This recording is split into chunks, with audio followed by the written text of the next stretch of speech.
The Runaway. Percy was soon mended, but one morning Thomas woke feeling ill.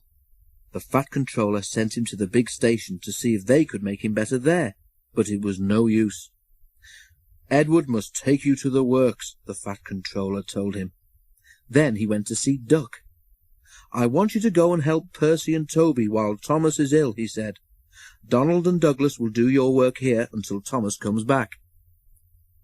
Duck was delighted.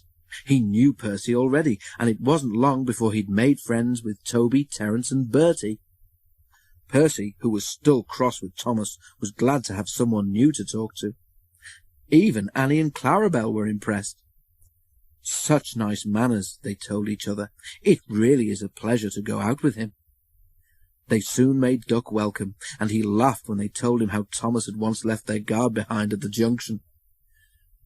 When Thomas came back, Annie and Clarabel told him how well Duck had managed. Though Thomas was jealous at first, he was so pleased to be home that he soon forgot it.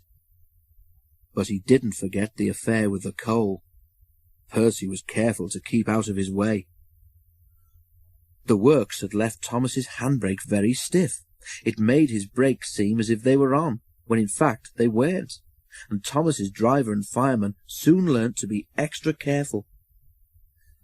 But one day Thomas's fireman was ill, and a relief man took his place. At the junction, Thomas ran round Annie and Clarabel.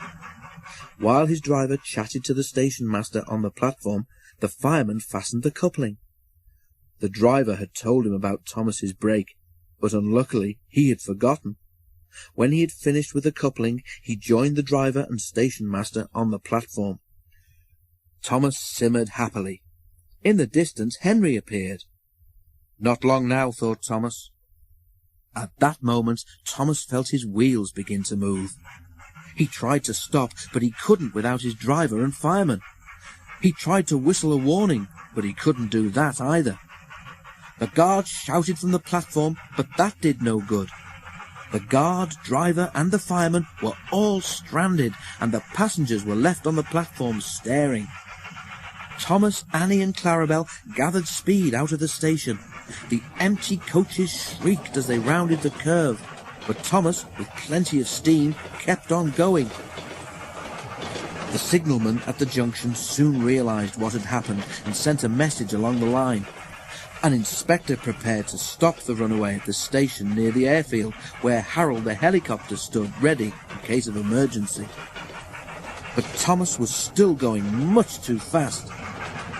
Quickly, the inspector climbed aboard Harold, and they took off. "I must get there in time, I must," he whirred anxiously. Below, Thomas was tiring.